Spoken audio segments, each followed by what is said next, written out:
Okay. So I have the honor and great pleasure of being here with Kristen Ulmer. Kristen, thank you so much for joining the Middle Way podcast. It's a pleasure, Matthew. I have so many questions that I want to get to with you, but I wanted maybe first to start with your background. We're going to be talking, I anticipate today, about fear and our relationship to fear. And I think that you have something important to say about this and some credibility and some street cred on this topic. So, can you tell us a little bit about your professional background? What was that like before you're doing the work that you do now as a facilitator and teacher? Let me start by saying, because I think it needs to be clarified up front, that the new word for fear is anxiety. Mhm. Nobody's calling it fear anymore. I call it fear, but when we're talking about fear, we're also talking about anxiety. We can use those words interchangeably. So a lot of people think of fear as being scared or afraid, but that's just one way that fear manifests. It can also manifest as what people call anxiety. So now going to my background. So I was considered fearless. I was a world-class professional athlete. I was considered the best woman, big mountain extreme skier in the world for 12 years. And what does the word extreme mean? It means that if I were to fail, I would either get seriously injured or die. And so I definitely look like I knew a thing or two about fear and what to do about it because I was considered fearless. And I believed my own hype that I was fearless, but I actually wasn't fearless. I'm sure we'll talk about that later. I was also voted the most fearless, I guess we could call it, woman athlete in North America, beating women in all sports disciplines, including base jumping, ice climbing, paragliding, you name it, surfing. And that was also adding to my, I guess, reign of terror during my athletic career.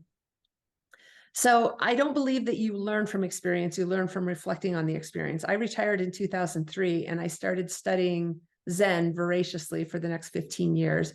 And during that time, I was reflecting a lot on what my experience was as a professional fearless, I put that in quotes because I wasn't, athlete, and figured out a thing or two, kind of put the puzzle together on what causes fear-related issues, anxiety disorders, all of that.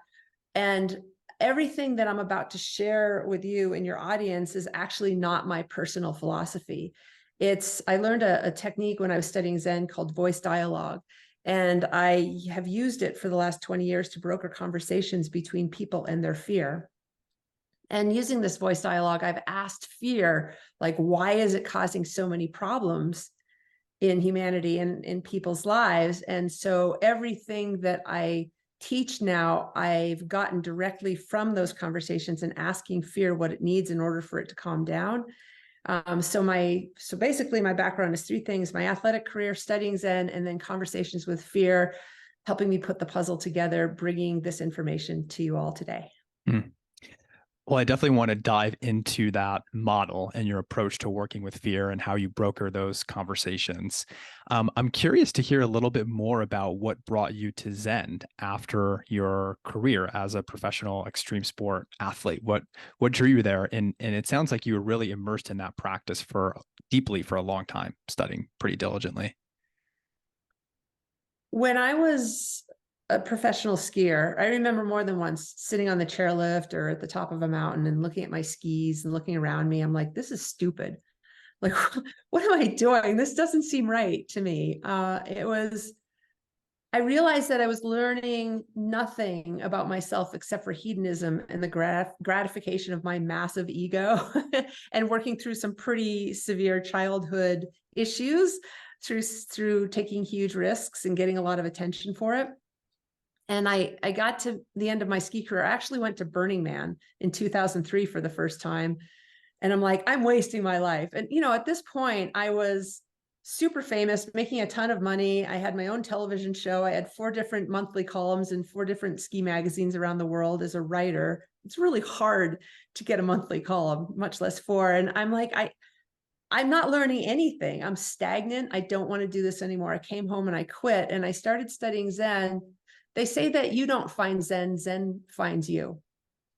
And it picked me, and it was kind of a runaway freight train for me. I dove into the deep end of Zen practice because I wanted to figure out what I'd learned from the last 15 years of my life being a professional athlete, especially because I had survived. I mean, a lot of my friends were dead from these sports, a lot, hundreds, two of which I saw die.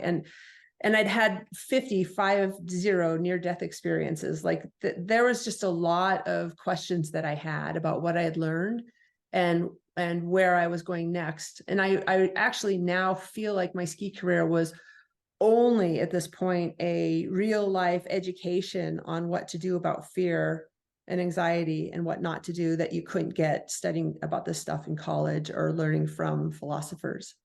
Mm-hmm. And so that's really why I dove into the deep end. I feel like it was just something I had to do because I'm naturally a super curious person, and I wanted to figure out what the magic had been and what I'd done right and what I'd done wrong regarding fear.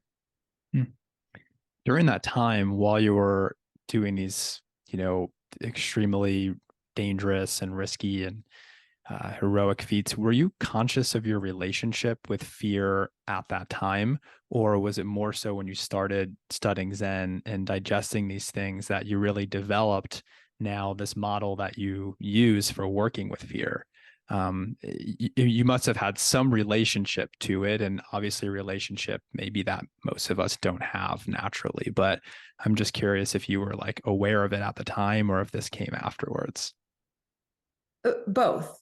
I've always been a really introspective person. I remember even at age 6, I thought about my parents. These people are nuts. I'm just going to have to raise myself. Like I've always had this internal kind of curiosity. And I do know that people like me are called adrenaline addicts. And I knew all the time, I'm like, no, that's not it. I'm not into the adrenaline. I'm into the excitement. So I called myself an excitement addict.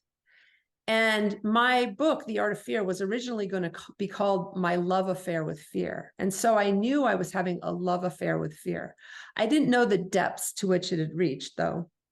And it actually was an unhealthy love affair. It was actually an obsession, maybe even an addiction. Like I was addicted to fear, like a heroin addict is addicted to heroin. And I realized that I was addicted to fear the day that I was in Alaska heli skiing, and the weather had been bad. So I hadn't skied a single run in 9 days. And I'm like, that's it, I'm going home. And I had to hitchhike out to the pass to trade in my heli time. And I hitchhiked. This guy picked me up in a van. I mean, it can't get any more obvious than that, right? And so I spent a couple hours in this van with this person. At first it was fine. And then all of a sudden it got really dangerous. And he started screaming at me, threatening to rape and sodomize and kill me. And I had been so understimulated while I was in Alaska. And I didn't want to be raped, murdered, sodomized. But my thought process in that moment was, thank God something interesting is finally happening to me. And he didn't get the reaction like the cowering, whimpering woman. I was just looking at him amused, like, this is great, right? And I realized he dropped me off. I was fine, but I realized in that moment that I have a problem, and I am more willing to feel fear than most people, which is kind of, I don't expect anybody to relate to my ski career. I don't expect anybody to relate to me getting picked up by this crazy lunatic and my reaction to it. But here's what maybe they can relate to. First of all, I was willing to feel fear. A lot of people aren't willing to feel fear. A lot of people claim that fear holds them back from living the life that they want to live, but that's actually that's not what's holding them back. It's their unwillingness to feel fear that holds them back. Fear doesn't hold anybody back from doing anything. That's a really important distinction. So I was willing to feel fear. I was even addicted to feeling fear. And I had intimacy with that fear too. Like it was like a lovers in a dance. And I thought I was really into the skiing, but I realized that I was just into that dance with fear that took me into these higher altered states of aliveness. And I had that with this crazy lunatic as well. It's like I just felt so alive in that moment. And that's what I ultimately craved in the skiing, and what I craved in life, and what I could find in Burning Man that I didn't need to risk my life skiing to find. And anyway, it's so I realized that not only has my life been 100% a testimony to what my unique relationship is with fear, again, not a relationship that I expect anybody to understand, but taking it to other people, people's relationship with fear pretty much determines everything in their lives, their choices, their personality, their bad habits, their good habits, you name it. That relationship with fear, because fear is such a huge part of our lives, pretty much determines everything for people. And did I know what my relationship was with fear back then? A little bit, but I definitely know what it is now. Mm-hmm. And I make it a study and a curiosity to help people understand their relationship with fear, because it pretty much explains everything. Mm-hmm. Mm-hmm. How would you define fear, Kristen? How can we think about it? Because, and I think that you think about it in a different way than most of us, even so-called, highly trained people like myself who are clinicians, or other people who work with mental health or study mental health or anything like that. But how do you think about fear, and how do you think what's a helpful way for us to be thinking about it? Thank you for bringing up that question, because it's important, because I am so in it that I forget that people don't know what I'm talking about. Pretty much everyone I've ever met assumes when I say fear that I mean scared or afraid. And I mentioned recently with you that fear very rarely manifests as scared or afraid. I mean, maybe if like somebody jumps out from behind a tree with a chainsaw and a white mask on, right? Yes, okay, we'll give it to you then. But for me, fear is just any kind of discomfort that we have in our bodies. And it could be emotional, it could be physical, like a aching lower back. It could be heartbreak. It could show up as jealousy. It could show up as anger, which is fear's fight version. Or if people don't want to feel fear because it feels powerless, and they don't want to feel anger because it's impolite, the fear can show up as sadness. Like any kind of emotional discomfort that we have, headaches, it could show up as. Um, it's like I said, rarely shows up as scared or afraid. It's any kind of physical sensation of discomfort that we have in our bodies that is there all the time. Our amygdala is the manufacturing plant for fear, and all sensory data comes through this oldest part of the brain first, and it's all unconscious. It's not a thought producing part of the brain, but in an unconscious flash, it'll just take in 11 million bits of data per second coming into our system. And if there's a perceived threat, it'll send a shot of discomfort called fear into our bodies. And it is in our bodies. It's proven by science to first show up in our bodies. And like I said, it's just any kind of feeling of discomfort that we have. And we like to think that we're all about love, but we're also all about fear. Actually, fear is with us every single moment of every single day. Whether we're in denial of this or not, or willing to believe this or not, it's just always there. And especially in today's fast moving world, the amygdala is on high alert. There's a lot going on. Mm-hmm. And to the point where I even facilitated somebody who was 10 minutes out from just finishing a 10-day Vipassana retreat, silence, all her needs met, achieving this blissed out state of just connection to herself and the universe and all that. And I said, okay, now find the discomfort in your body. And it was still there, because Mm-hmm. it's always there. Mm-hmm. So that's what I'm talking about when I'm talking about fear. It's really interesting to think about fear as underlying all of these different emotional states. And I'm with you on that. That comes that, very much makes sense to me that it sort of underlies everything. But I'm hoping you can help me understand like how it, because you're saying fear is anxiety, it's sadness, it's anger.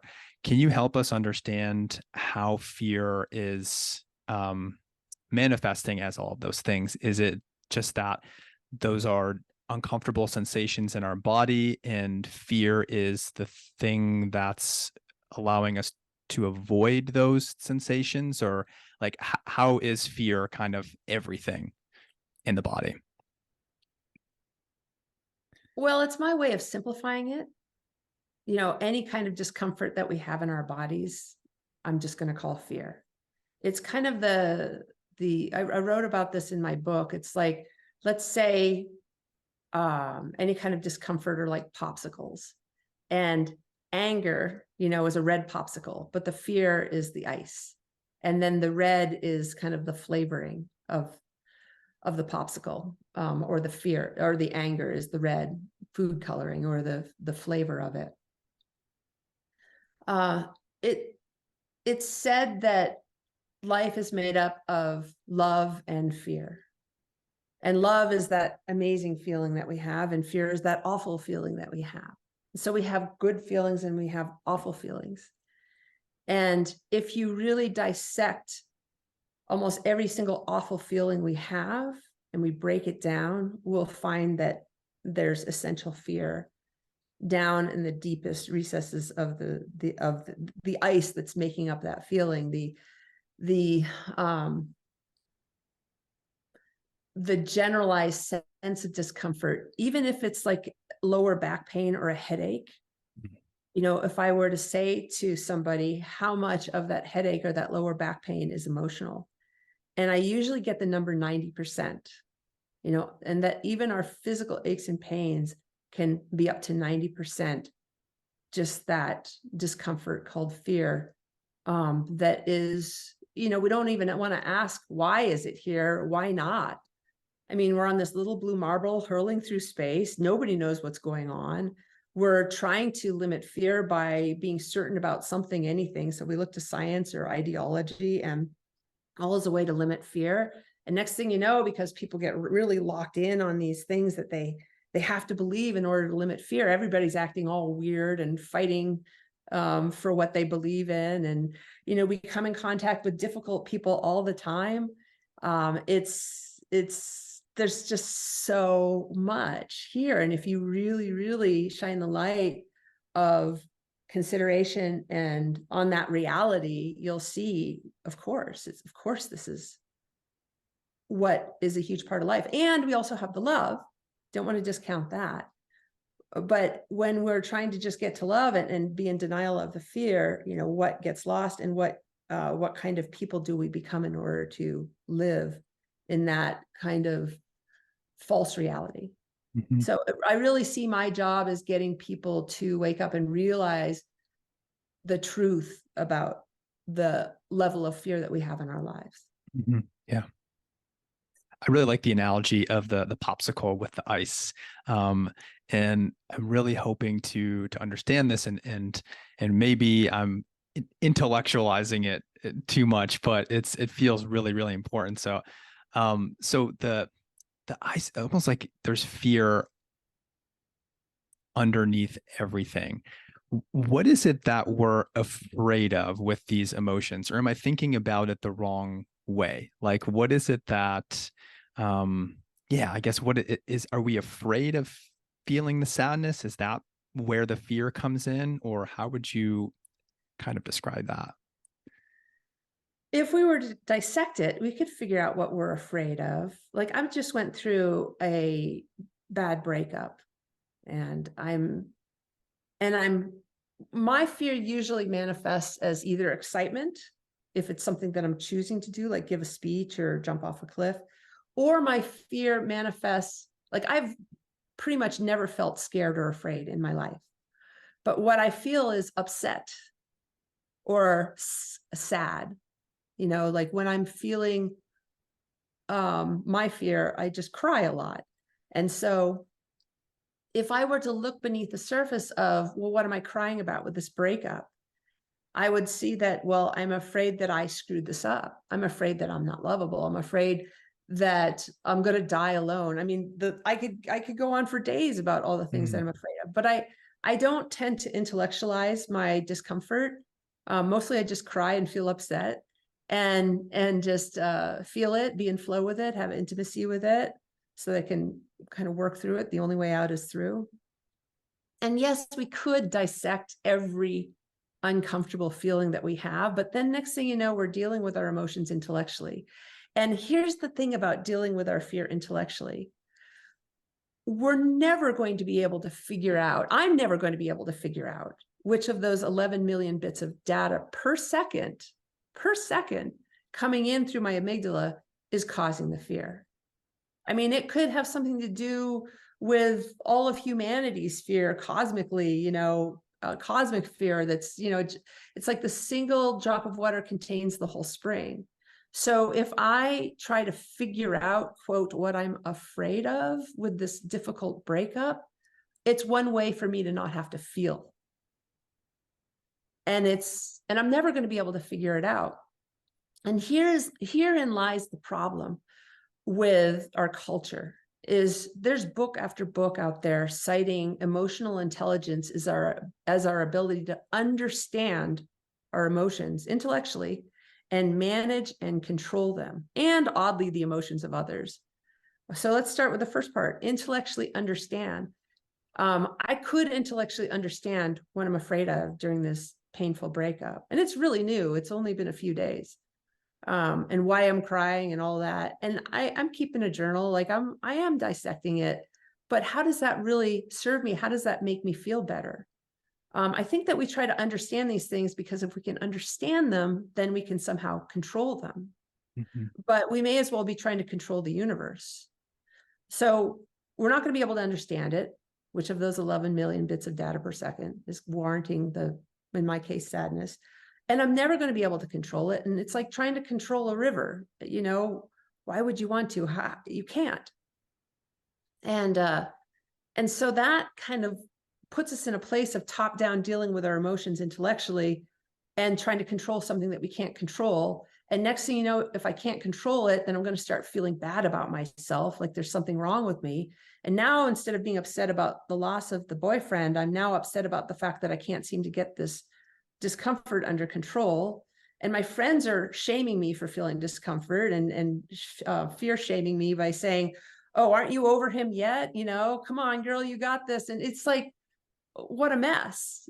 And so I can't even remember what your question was, but do you see the problem with trying to figure out what you're scared or afraid of? Yeah. It's interesting, but it doesn't ultimately get you where you want to be, which is feeling better.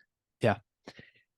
I really like that. And from kind of what I'm hearing and my understanding of your approach and how it differs from normal approaches to working with fear is that we're not trying to dial it down. We're not trying to meditate it away or breathe it away or temper it in any sort of way. These are all ways of control. You're saying, let's get really intimate with it. Let's get up close to it. And most importantly, let's just feel it without getting in our head about it. Why is that important? Like, why is that, a more helpful approach to working with fear than saying, here's a great mindfulness strategy to help you not feel anxiety anymore? Well, we've been dealing with our emotions intellectually for a long time. And all we need to do is look to statistics on anxiety disorders to realize that that's probably not the best approach. So what I teach is helping people learn how to deal with their emotions emotionally. It's important for this reason. And my favorite analogy, I'm writing another book called Anxiety Reimagined, basically reimagining a new approach to anxiety healthcare, anxiety disorder healthcare specifically. And what we've been doing doesn't work for this reason. So emotions are supposed to flow like water through a hose, like through your body. They come from the amygdala. It's not a thought-producing machine. Feeling comes first. Like the emotions are in our bodies, proven by science, is a physical sensation of discomfort. If we get busy trying to rush the process or think our way out of it, or try to control the process, or try to calm ourselves down through spiritual bypassing or what else, letting it go, breathing in calm, breathing out your fear, kind of see fear as like a person. It's first of all offensive and rude to that person. And it basically sends a clear message like, I want nothing to do with you. Right. Go And away. You're right, not go away. wanted here. Yeah, and there's so many different resistance techniques. It's my word, resistance. We're just in resistance to that flow of fear. And all of these resistance techniques, like Elvis has not left the building. We do not get rid of fear. We cannot let it go. It is not like CO2. We get that wrong. All we wind up doing is kinking the hose. Like even the letting it go practice and the breathing exercises, we saturate our bodies with oxygen. We have a moment of presence. So we feel better, but we haven't let go of anything, right? It's still there. All we've done is kink the hose. And next thing you know, that fear gets stuck in our system and starts recirculating round and round. And that is actually what anxiety is. It's like fear stuck in our system when there's no more threat that just seems irrational. Like, come on already, the thread is over. Why aren't you gone? Well, we kink the hose. And so any number of things can then happen. That fear is now agitated, upset. It will not be denied. It's going to fight back, and it'll flood into any available space where it can best get your attention.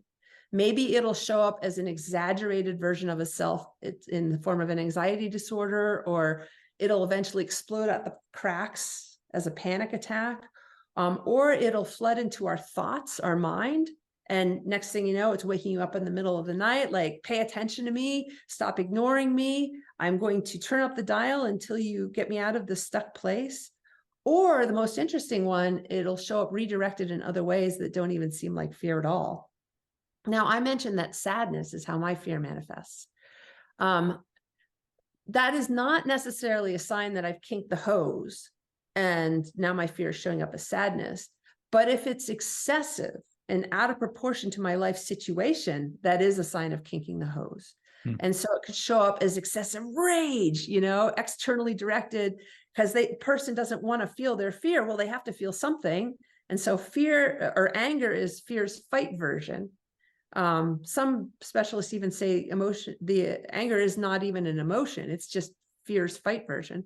Or it could show up as sadness or even depression, or show up as excessive jealousy or unworthiness, but it will do whatever it takes to get your attention. It'll lodge in your lower back if that's your weak point. It'll show up as headaches. It'll make your heart race, and it'll do whatever it takes to get your attention.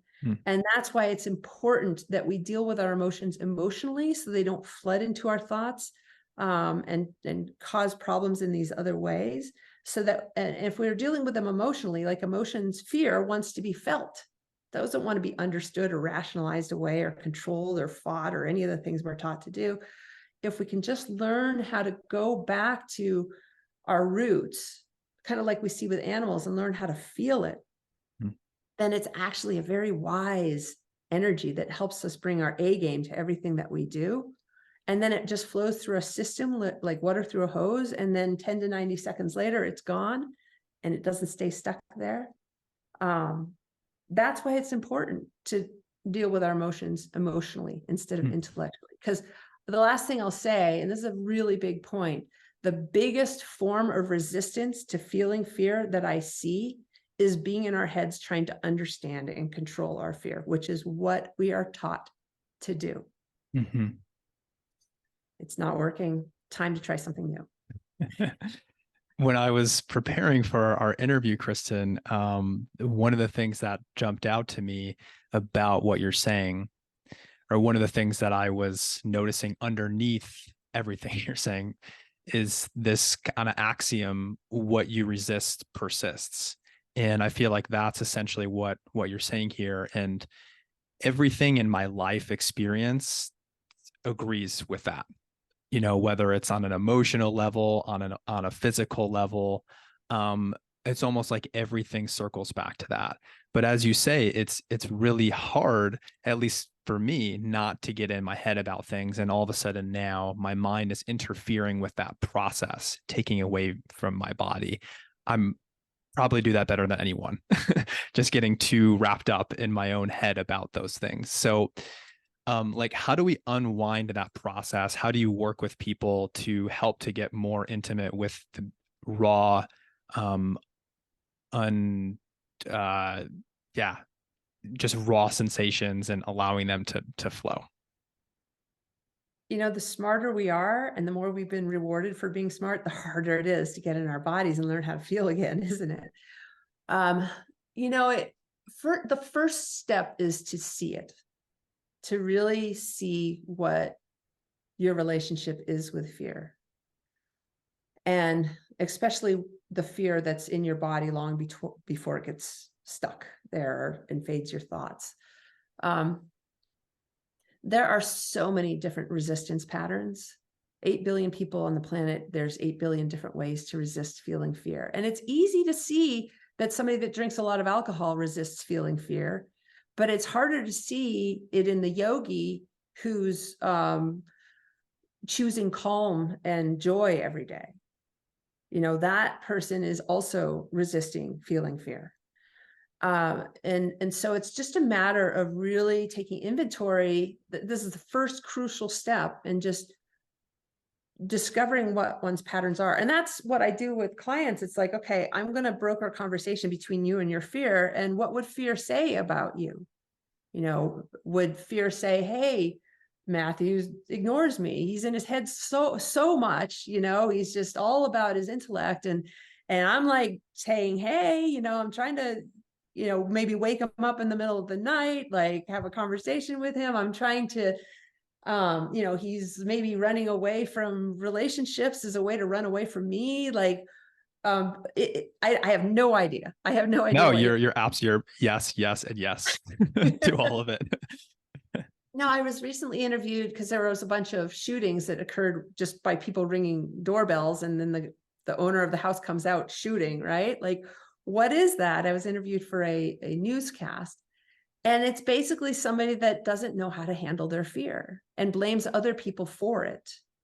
They're not staying in their own lane. It's like, okay, if I shoot this person, then maybe my fear will calm down. There are some people that punch themselves in the face. They hate fear so much.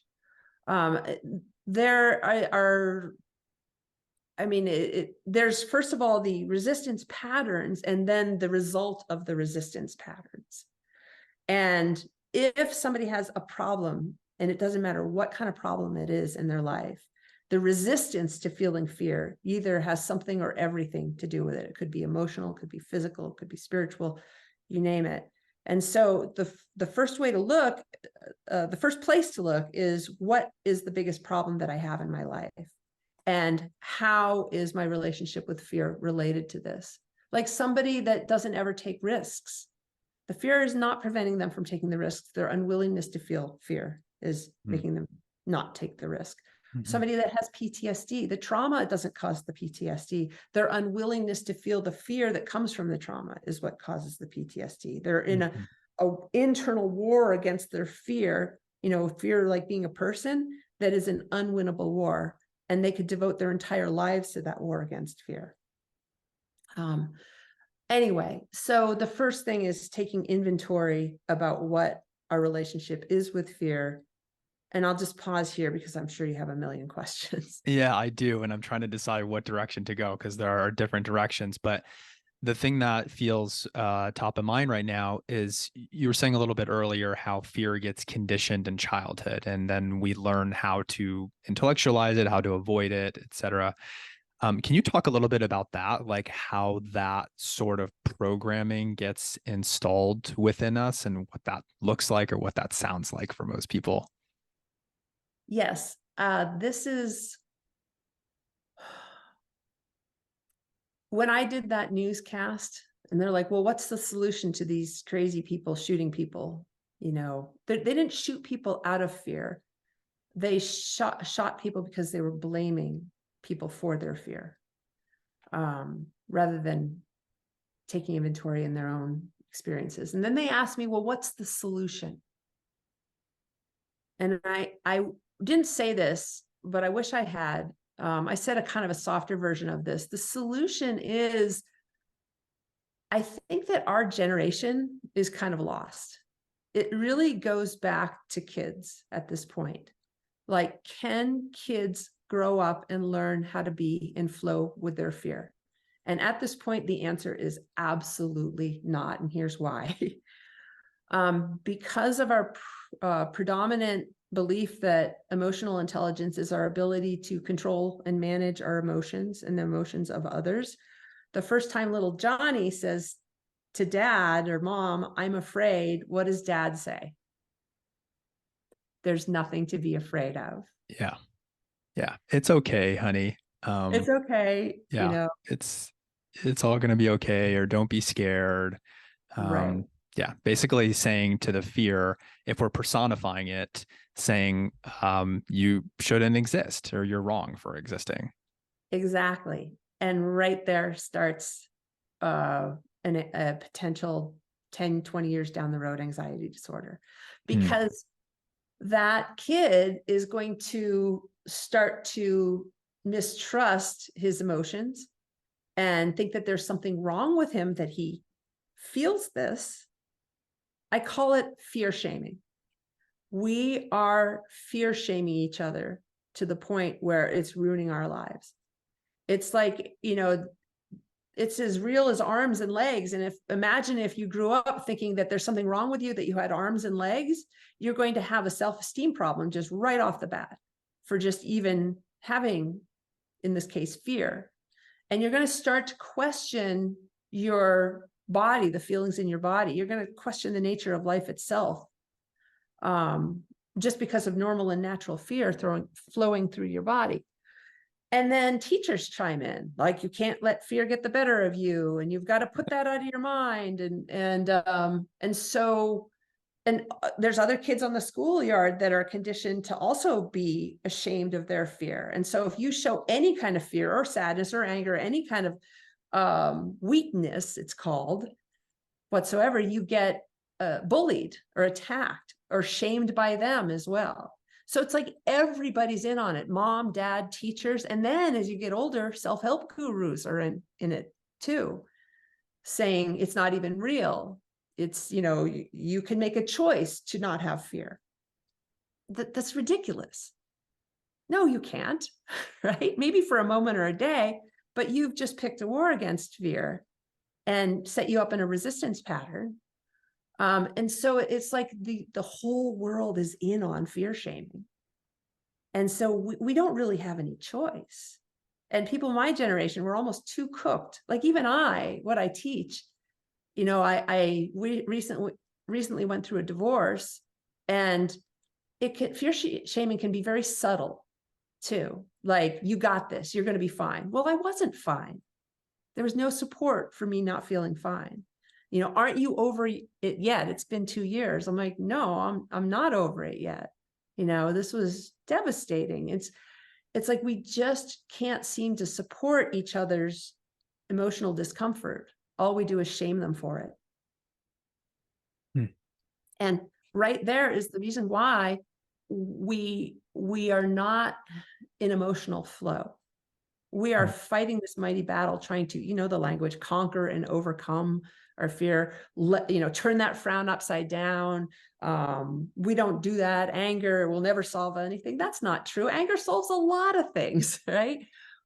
And then we look at the weeping woman or the guy that's punching the hole in the wall. Those are not people that are in flow with their emotions. Oh, I feel my emotions too much. Those are people who are in resistance to their emotions. If that Hmm. weeping woman is not in love with herself when she's crying, she's in resistance to the Hmm. emotion. Hmm. And that's what she's feeling. It's like the awful feeling we associate with fear, anger, and sadness are our resistance to feeling them and our shame for feeling them. That's what feels so awful. Hmm. The fear itself actually it's uncomfortable, but I've had an experience of fear just being wonderful. It's like this alive energy. One of the best experiences that we get to have here on planet Earth. Sadness opens our heart to love and compassion for ourselves and others. Anger rights a wrong. But the only version that we know of these three emotions, these three primary emotions, is their king toes, exaggerated resistance, like hysterical version. And so we don't trust them.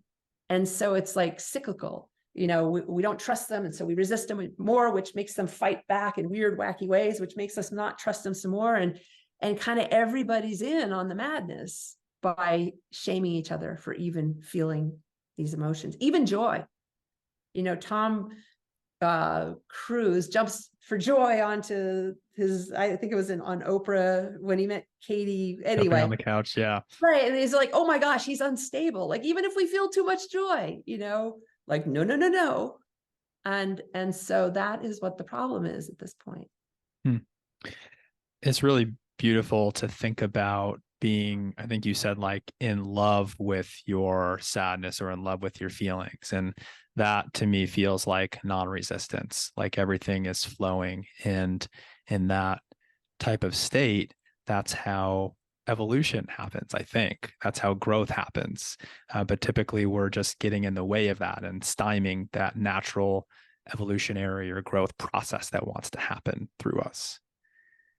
Yeah, I had a stalker and it was bad. It made breaking news, like interrupted television shows, and it was a pretty scary thing that happened at my house. And I ran into a friend 2 weeks later.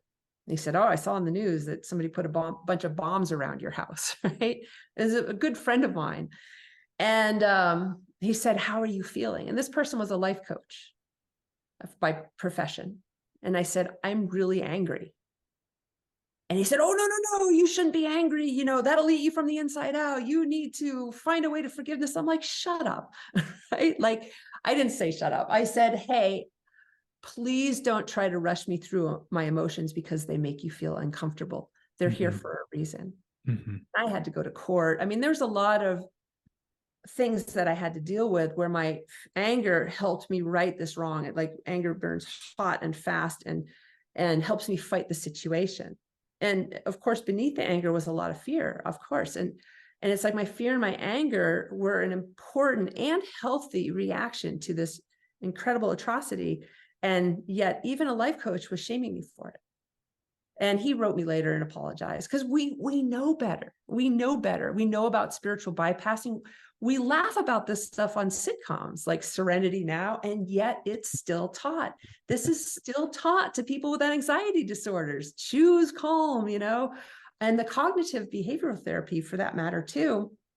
It's like, look at your thought uh, and then challenge it and replace it with something more positive. It's just more of the same. And that's cognitive behavioral therapy is the most predominant treatment for anxiety disorders there is. But it's dealing with the emotions intellectually, and it's just more of the same, spiritual bypassing. So we're just in such a bad habit right now around Yeah. this, and Yeah. supported not just by the professionals but by all of our friends. Yeah. Everything that I'm seeing in our culture and society right now is speaking to this.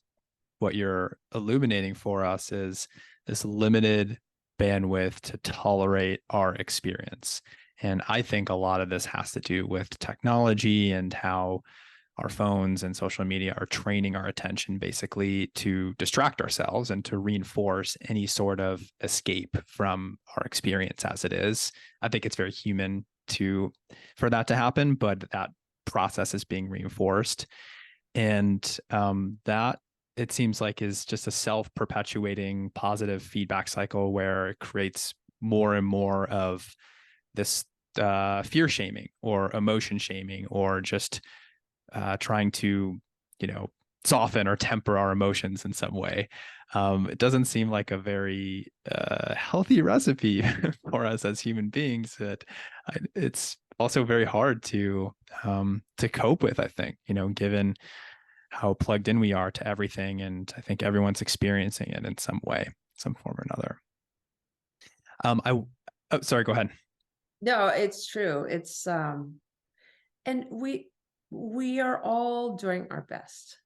You know, self-help gurus, psychologists, your friends, your parents, the teachers. It's like everybody has good intentions. Not everybody, but, you know, and we're all have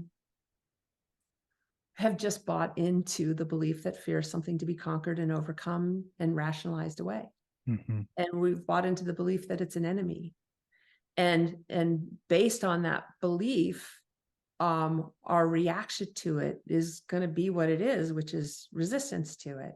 And we are just running further and further away of the reality that, yes, we're all about love, but we're also all about fear. And if we can start to really recognize that and help children recognize that, because like I said, I don't know that our generation is able to be saved. It's not that. I actually had somebody write me yesterday and he said, it's really, really hard to feel my emotions. And I'm like, it's not hard. It's just unfamiliar. You know, it's just unfamiliar. And is not supported by people. Like even my mother, she just died, but I was about to give a speech in front of 1,500 teenagers, boys, I think it was all. And you know, the last time I was in a high school, I was being bullied, right? I hadn't been back since. I'm like, oh my God, like I'm about to give this speech in front of all these teenagers I don't have good experiences with, right? And she said, how are you feeling? And I'm about to talk about learning how to feel fear and being honest with ourselves about our fear. And I said, I feel afraid. And she knows what I teach. And she says, no, no, no, you don't need to be afraid. You've done this a million You're going to times. be great. Well, right. I mean, she's a wonderful woman, like a heart of gold and very well meaning. And it's just everywhere. Mhm. And I just rolled my eyes and imagine what it's like to be me walking the earth, trying to get people to stop having a war against fear. And every time the subtitle of my book, The Art of Fear, is Why Conquering Fear Won't Work and What to Do Instead. And I would say 90% of the time when a podcast comes out with my work or an article or somebody's talking about me, they're like, here's Kristen, she helps people conquer their fear. And I'm like, oh, we're Kristen, just so conditioned. I will do my very best, or at least I'll set the intention not to give a misleading title for this episode. We'll see what we Thank can come up you. with, but Thank you. I hear you. Um, yeah, I wanted to ask you about kind of how you think about fear versus the cognitive behavioral model, which you're exactly right, is the predominant gold standard model for working with fear and anxiety. For people. And I use a lot of CBT in my work, although I also lean away from the C part, the cognitive part. I tend to have a more, we would say, mindfulness or compassion oriented approach to working with the thoughts, meaning not trying to change them or make them go away or anything like that. But the behavioral piece in CBT is like about exposure. So what's the thing that you're afraid of? Okay, you're afraid of, being in social settings, or you're afraid of driving. Let's come up with some sort of hierarchy of you being exposed to that thing in a titrated way. And so I'm curious how that might differ from how you would work with fear. And I actually have some ideas. Initially on the surface, I'm like, oh, we're talking about the same thing. But then as I started listening more and reading more about your work, I started to actually tease apart how they might be different. And you're getting at something more subtle here. But I would love to hear from you if you just have any initial thoughts on like how your approach might be different. All right, I have a bunch of things to say. We're going to go back into extreme sports in just a second, Yeah. but Yeah. let's talk about maybe somebody that is afraid of driving across a bridge because maybe the Mm-hmm. last time they drove up across the bridge, they had a panic attack. Mm-hmm. The exposure therapy would have them drive across the bridge or just at least hang out near the bridge. Or I think that is unnecessary and cruel. The bridge has nothing to do with it. It's only that person's unwillingness to feel fear that is the problem. And the hose is kinked, and then it just happened to explode out the cracks when his guard was dropped driving across the bridge. And so getting them to see that is the first part. Let's take it back into extreme sports. I did some things right by fear, and I did some things wrong by fear. I've done both. Like, I have kinked the hose and been in resistance to it, mostly because I was way too far out of my comfort zone more than once, and it was too much. And for me, kinking the hose, my version of it is I ignored my fear. I just became stoic and arrogant and tough and manly. You're right.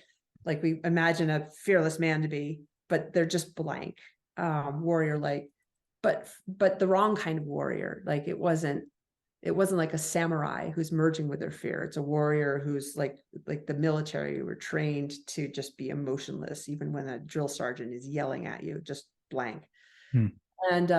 And so that caused some problems for me in that I was experiencing a lot of near-death experiences, a lot of my friends dying, a lot of avalanches and all sorts of craziness. And over time, I would say that first it was 80, then it was 90, then it was 95% of my experience as a skier was me just blocking out fear.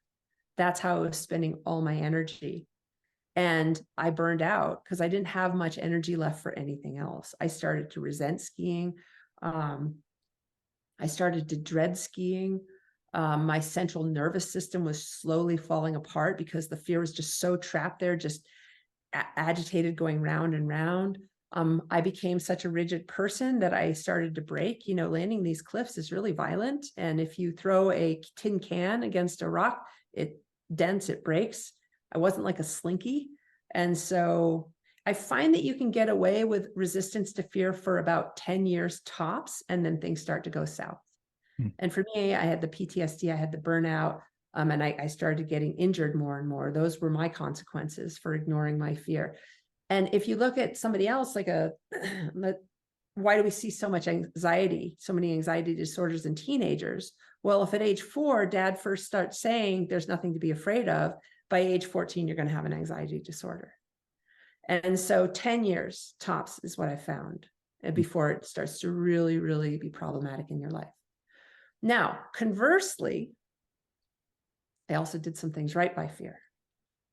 And it's taken me years to figure this out. The two things I did right by fear, and you can see this in almost all risk takers who do incredible things with their lives, from leaders in business to Alex Honnold, who free soloed El Capitan. This is his secret too. And this is a secret for anybody that takes big risks, but can still sleep at night, because not everybody is like this. Like I look at Elon Musk, he definitely has a kinked toes. He can't sleep at night. He has to take drugs to sleep. Anyway, this is the secret. First of all, I had a willingness to feel fear. That's the first part. Alex Honnold has a willingness to feel fear. People who take risks have a willingness to feel fear. And feeling, not to I just want to really put an emphasis on the word feel. Not think about fear, but feel fear. The second part is when we're out of our comfort zone, what we have, and this is the magic word, is intimacy with our fear. And if we have intimacy with anything, whether it could be gardening or another human being, it takes us into a flow state. But if you can have intimacy with your fear while you're taking that risk, only the wisdom of that fear will come out. And so next thing you know, because in extreme sports, you have to be in the zone or else you're going to die, basically hit a flow state or you're going to get injured or die. And that's what's so intoxicating about these sports. But the fear is actually the thing that takes us into that flow state, because with intimacy with it, the fear, it's like I'm Batman and fear is Robin. We're stronger together than apart. And I bring my A game to everything that I do. I'm in my body where the fear is, and have lightning fast reflexes like a cat. I'm super intuitive. it's like the best part of skiing was the fear, as long as I had intimacy with it.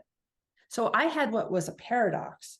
And can you love and hate fear at the same time? Absolutely. Anybody who's married will tell you that you can love and hate something at the same time. My whole world during my ski career was about fear, because I was addicted to it, remember?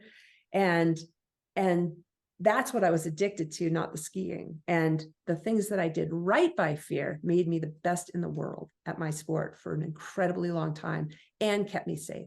The things I did wrong by fear was slowly drip campaign ruining my life. So that's why it's so important to have the healthy relationship with fear and not the unhealthy relationship with fear, because it determines whether or not you can sleep at night, whether you can thrive, whether you can expand to your greatest potential, or whether you wither and die and just slowly become miserable. So when we're in this healthy relationship to fear, we're feeling intimate with it in the moment, we're in that flow state. You said that we're in touch with the wisdom of it. So does that mean that we're following that wisdom, which maybe wants us to grow and expand and to move towards our higher potential? So we're allowing it to sort of push us in that direction, but also being intimate enough to know where that wisdom sets a limit for us. Is that right? Like it's pushing us forward, but it also wise enough to know, okay, if I go beyond this point, I might be putting myself at risk for injury. Well, you said an interesting word. You said allowing it, which suggests more control. So it's more like just letting it take us. Well, the language is really, really important. How do I want to phrase this? It's kind of like allowing life to happen. It suggests that we have a choice over that or not have a choice over that. It's almost like in Zen practice, we bow a lot. We are like, everything is holy. And it's more about bowing to fear and having that dance like lovers, not allowing the dance, but actually being in the dance. And it's very subtle. It's very nuanced. I definitely felt it during my ski career. I definitely feel it in other parts of my life. Like in love relationships, for example, or even doing a podcast, or even when I'm about to go on stage and give a speech. I just sit and I feel my fear, and I don't allow it to do anything. I just sit and feel my fear, and then magic just organically happens. We're a long ways from that, though, aren't we? Yeah. Yeah.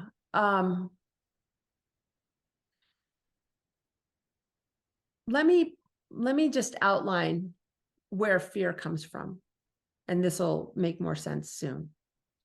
Fear comes from three resources. Either just regular everyday life, going to school, just going to kindergarten. I mean, think about that in terms of fear. Hey, never mind the rest, and taxes and marriage and children. And, I look at people with children, I'm like, oh my God, like that's so, well, actually marriage and children are actually the third one. So there's just regular everyday life fear. And then there's fear that you didn't ask for, that gets imposed on you from other people, like trauma and crummy people and house burning down, from other situations, kind of more fear than just regular life fear. Third resource is choosing to do bigger things with your life. And I think I'm going to put marriage and children here, starting a business, being an extreme skier, starting a podcast, putting yourself out there to try and live your biggest life. So those three resources, the amygdala has a heyday on, like cranking out fear. And I often thought, well, is there a difference between fear that gets imposed on you, like through being mugged at gunpoint or or being abused by a stalker versus fear that you choose, like to go on a roller coaster or to jump off a cliff or start a podcast. And I realized there is no difference. Fear is just fear. There is no such thing as good or bad fear. Just depending on how you treat the fear determines whether it shows up as a good thing or as a bad thing. And the way to treat fear, again, see it as a person, is with love, respect, consideration. Fear wants the same thing every human wants. See it as a person. It wants to be seen and understood and invited into our lives, by choosing to take more risks, by being willing to feel fear after a trauma, recognizing that it's normal and natural. Of course it's here. It's going to be my roommate for life. Like, if I spend my whole life fighting my roommate, what's that life going to be like? But if I spend my whole life, it's not about letting the fear hang out, because that's just disrespectful. That's why I have a hard time with that word. Okay, I'm just going to, like, saying to fear, my roommate, okay, I'm going to let you hang out. It's like, it's disrespectful. It's like, hey, buddy, we got this. I know you make me feel uncomfortable. Good horse moves at even the crack of a whip, though.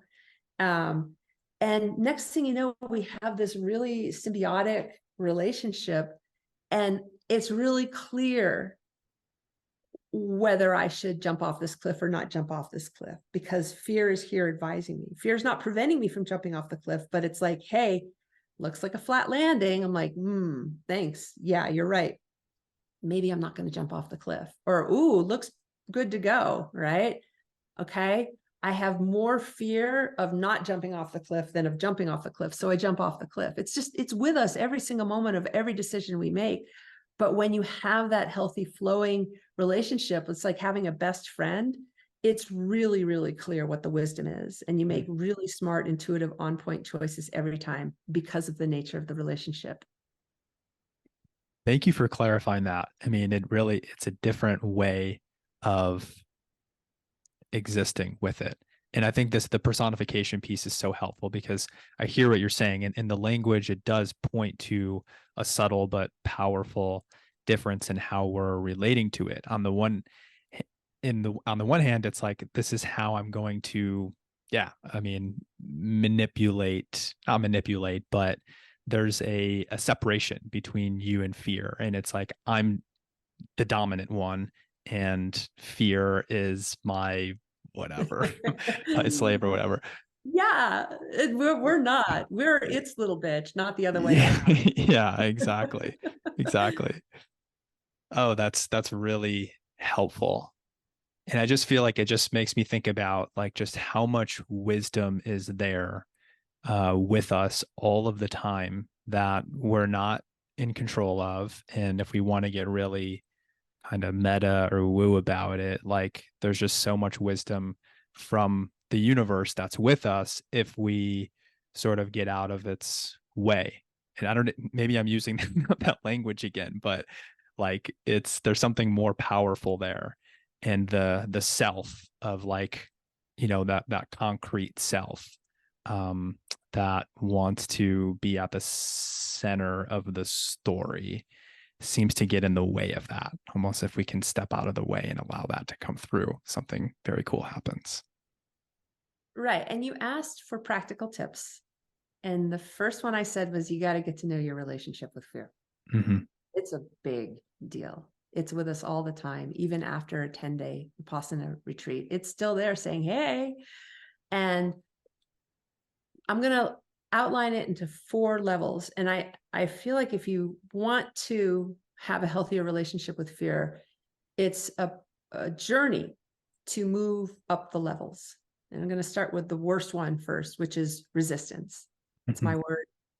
And when I say get to know your relationship with fear, what I'm saying is get to know your resistance patterns with fear, because we all have them. And resistance is explicitly taught in our culture to fear. And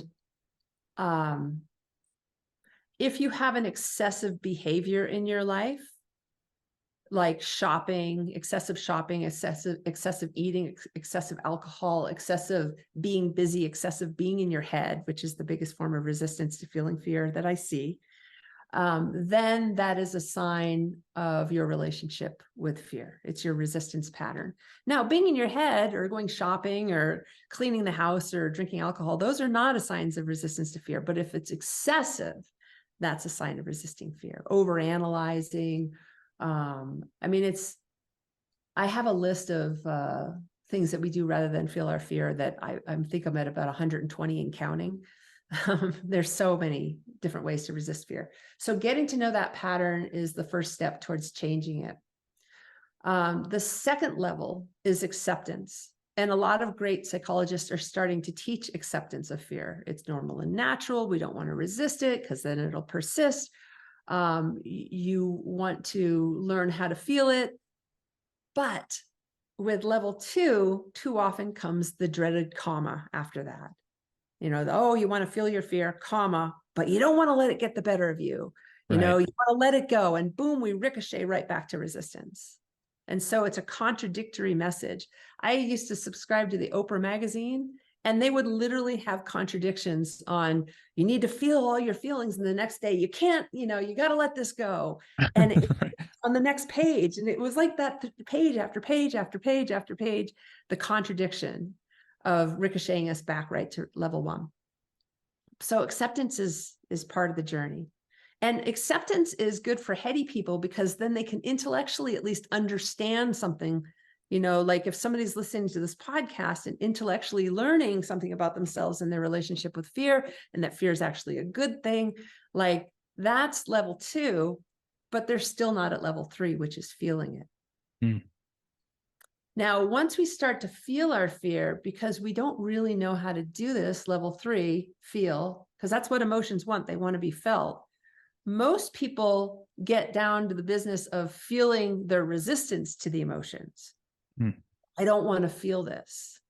And resistance is kind of a form of fear, but it's like fear of fear, or fear of sadness, or resistance to anger, or and so what tends to happen in level 3 feeling is they just start to feel their resistance to the emotion itself. And they think that this is progress, but they're just back in level 1. So when I work with people, I really let them indulge in the resistance to feeling their emotions. Like I have a client that just hates her discomfort so much, and I just let her hate it. I just let her feel hatred for that emotion. I let her feel, I encourage her to just feel the resistance all the way, because we want to honor the resistance too. We could see that as another person. Right. But too often feeling our emotions just shows up as feeling our resistance to the emotions, and we're still back at level 1. Right. So helpful for people if they find themselves in resistance, let's say, or maybe even you're in resistance and then you have a sense of acceptance and feeling your emotions, and then you notice yourself resisting again. Just start there is what you're saying. Just start with feeling the resistance, because that in itself is a form of openness and acceptance and not trying to get anything to go away. Right. It's like the fear of fear. So you're kind of there, but you're not. It's like a jacket that you have to be wearing for a little while before you can get to the layers beneath. Mm-hmm. So, but ultimately what we want to do is get to the point where we just feel not only our fear, but our sadness, our anger, and our unworthiness, our feelings of I'm not enough, and even indulge in our thoughts. We're also trying to control our mind. We're not just trying to control our fear and our emotions. We're also trying to control our minds too. So we now have a war against our minds. So it could also just be think, just let the mind do its thing. Let fear, again, I'm trying to be careful with the language, but just feel fear. And you can tell the difference, when you get it right, because a picture like a puppy. If you're in resistance to the puppy, what kind of experience is that? Right? Oh, right. Ooh, don't want to go near that smelly creature. If we accept the puppy, we're still not in a love state with the puppy. We're like, okay, the puppy's just the puppy, great. If we feel the puppy, we're now having a physical experience with them. We're not thinking about feeling the puppy. We're actually touching the puppy and we're feeling the puppy. And we're having something that's going to lead to an intimate experience with the puppy. And anybody that's ever had a pet, a cat or a dog or a horse or what have you, an iguana, right? A snake, have had an intimate experience with their pet. So, and it starts in many ways with touch, with feeling, with going on the inside into our bodies of just a sensation that we have, that we feel when we're around this animal. So it's the same thing with like feeling it. And what is intimacy, which is level 4, is like with great lovers, giving and receiving at the same time. I can feel you feeling me, and together we are one. And I feel like, well, what I've learned is that if you're in level 3 and you're just really feeling and, crying, during my breakup, and just feeling just that awful feeling in my chest, it's physical. And if I spend enough time there, it just leads organically to intimacy. Mm-hmm. Mm-hmm. I love that. So we're talking about resistance, acceptance, feeling, and then there's a fourth, and maybe you said it, but I might have missed it. Intimacy is Intimacy. Yeah. And that's where Yeah. the magic lies. And that's where flow happens. Yeah. Yes. And Dogen Zenji is a great Zen master that lived about 900 years ago. And he said, enlightenment is intimacy with all things. Well, we don't use the word enlightenment anymore. It's maybe in some spiritual circles. The buzzword these days is flow. That doesn't, isn't like a bucket of ice water on people's heads, like enlightenment can be. Flow, which is what everybody wants, is intimacy with all things. And I mean, it's great to be intimate with nature, intimate with the snow and the sun, intimate with another person, intimate with the dog, with the snake, intimate with the wind and the sunshine, the joy, intimacy with joy, intimacy with our breathing. But do we ever think about being intimate with our self-doubt, our fear, our anger, our sadness, our disappointment, our pain? Intimacy with pain is interesting. People who get tattoos, if they're in resistance to the pain, we know what that looks like. Ouch. But if they have intimacy with the pain, it takes them into a spiritual place. There are people who get addicted to getting tattoos because of the place that it takes them spiritually. What do we see with sweat lodges? Intimacy with the heat takes us into a spiritual place. Resistance to the heat, not so good. Not good for you. Right. Wim Hof, intimacy with the cold, spiritual place. The same goes with intimacy with our fear. It's a spiritual experience. It's the best heroin I've ever found. It's so good. And maybe it's disrespectful for me to call it heroin, but it really did become a problem for me. I was so addicted to those flow states that I had from that intimacy with fear. And I've been learning since then to have intimacy with other experiences besides my fear. But I do know that that's what the magic was for me back in the day. And I've run intimacy with fear by 26 of my peers, fellow extreme danger sports athletes, and like Alex Honnold, Laird Hamilton, Conrad Anker, people like this, big names in danger sports. And when I first start talking to them, I say, what is your relationship with fear? And I would say 95% of the time, they have no idea.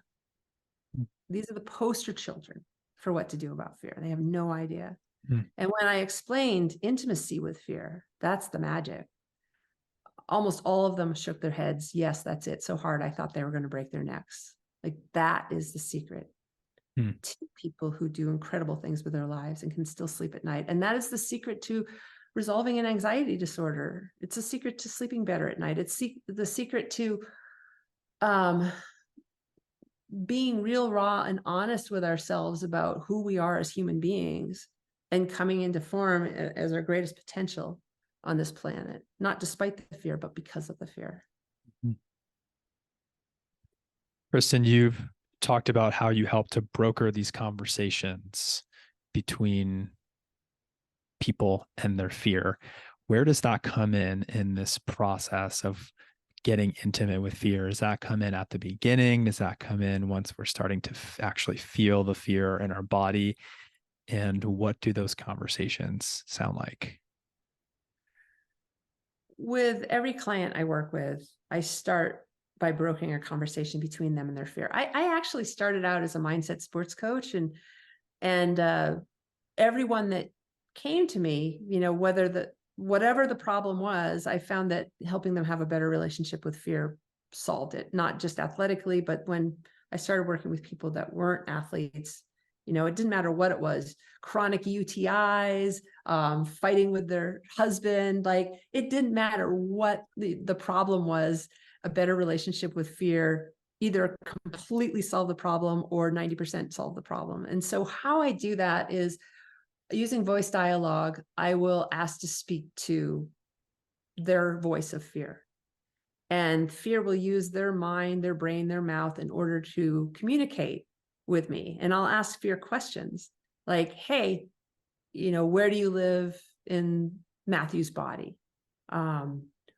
What kind of relationship does he have with you? Does he like you? No, he sees me as a problem to be solved. Okay, well, how does he treat you? Who does he become in order to ignore you? Like, based on what I find, I just started asking questions, and fear answers those questions. So going back to the beginning, at the beginning of our podcast, I said, none of what I've just spoke about is my personal philosophy. Everything that I've just shared is something that's come directly from fear's mouth. By using voice dialogue, I've asked them, like, what do you want? Well, I want to be felt. What does that look like? Well, it looks like finding me in his body and learning how to have an intimate relationship with me. Are you so bad? Well, he thinks I'm bad because I'm screaming and yelling at him, but I'm just really upset because I'm trapped in the basement and I can't see, I can't breathe, I can't hear. He's ignoring me. He's pretending I don't exist. Everybody on the planet hates me. Like I'm pretty freaking upset at this point, and I will not be denied. And I'm going to get out in whatever way I can, even if it's the form of a panic attack, until these people start treating me right, including Matthew. And then they'll say, okay, well, what can we do to treat you right? So I just kept asking fear questions with each of my clients. I mean, I've facilitated thousands, if not tens of thousands of people now. And everything I've come up with has been directly from fear's mouth. And then I just slowly help that client take fear out of the basement, or let it speak, or let it kind of be. And it starts with letting, right? Because there's a lot of control and trying to manage it. And a lot of people take pills to shut it up, and you name it, drink alcohol, run away from it. Like my boyfriend, he's just has too much fear in his life, and being in a relationship with me just means more fear. And so he's not so much running away from me as he's running away from fear. I scare him, it's like he's not willing to go into the fear. He's only wanting to run away. And I've done the same thing too. It's like getting to know that relationship and making it better, and helping the person I'm facilitating see that relationship and what needs to change in order to make it a healthier relationship, a better relationship, a more symbiotic relationship, is what these conversations are always about. Wow. It's fascinating to think how much this permeates almost everything, as you say. Can I ask you one more question about that, an area that it fear shows up, that where we might not be recognizing it at all? Just around health stuff for people. You mentioned, back pain and headaches and maybe other chronic diseases that people are having, but can you help us maybe see a little bit how fear might be playing a role in the manifestation of maybe some chronic health problem that someone's experiencing? I have a lot of clients that hire me to help them with health problems that they know are related to their emotions, or as I can see, their unwillingness to feel their emotions. Like I had a woman, I mentioned chronic UTIs, and she had been molested as a child. So that's fear that was imposed on her from somebody else. And she had repressed her sexuality as a result. And sexuality is seen actually as an emotion. She had repressed just the experience of it and the emotions of it. And she just felt like the UTIs were probably 90% emotional, maybe even 100% emotional. She wasn't sure, like 10% maybe physical. And she just kept taking antibiotics for decades, and again and again and again. And so I facilitate her. It doesn't take very long. And I asked to speak to her sexuality. I asked to speak to her fear, other emotions. I asked to speak to the little vulnerable child that was going through the experience. And I just kept asking questions like, what's going on? Why are you showing up in her causing these UTIs? And I actually spoke to the UTI itself, the infection, and said, why are you here? And what we came up with is that she was not in flow. It was just stuck trying to get her attention, all of these emotions and feelings. And they're screaming at her, pay attention to me, stop treating me medically, treat me emotionally. And got her back in flow with feeling her emotions, had her connect intimately with these, and her UTIs stopped. It was unbelievable. I have a million examples like this. I actually, after my divorce, because my ex-husband had been very abusive, I had vertigo, and I knew that it was emotional. I had, you could look at my neck X-ray and see that my neck was seriously compromised, but I spent 2 minutes one day, took me 2 years to get here. And this is what I do for a living, just feeling my despair and fear around losing him and how bad he treated me. And my vertigo went away probably 90% immediately. This is the power of just even having a couple minutes of being in flow with our emotions. I also had somebody that would get migraines, and the migraine was a resistance migraine. Like, no, I don't want this. I don't want this. I don't want this. Right. And I just had her, as also a woman, just have intimacy with her pain, her headache, and it went away immediately. Instead of taking a couple days, it took a minute.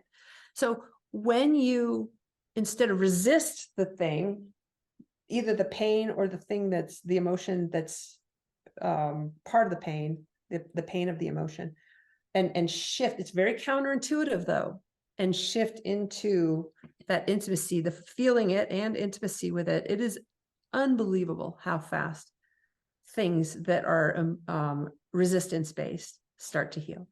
Hmm. It's crazy. It's so good. It's so rewarding.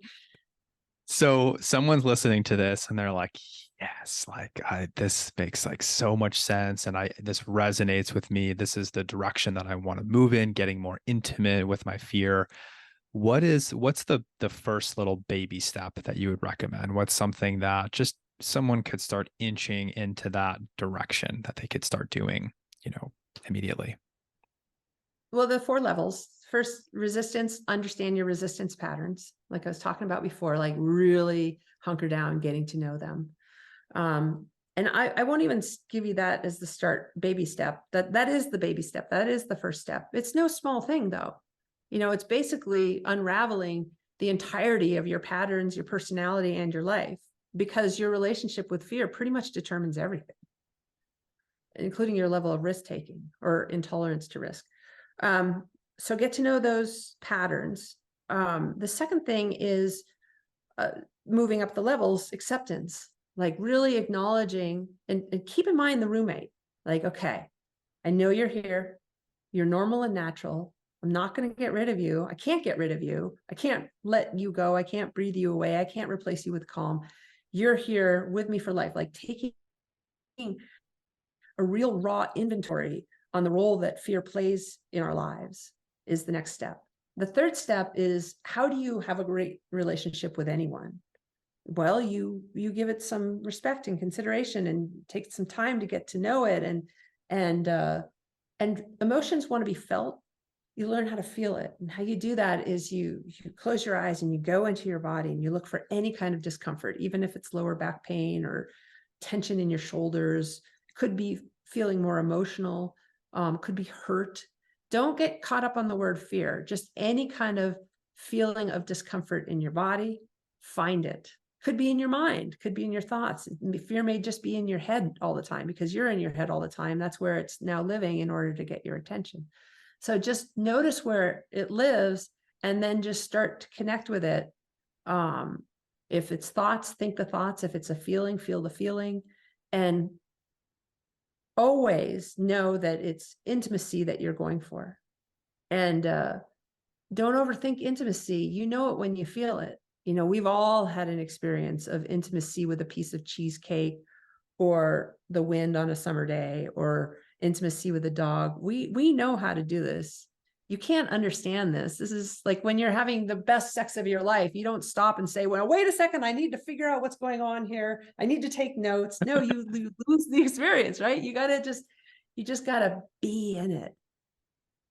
Just become it. You know, it's like lose yourself in it.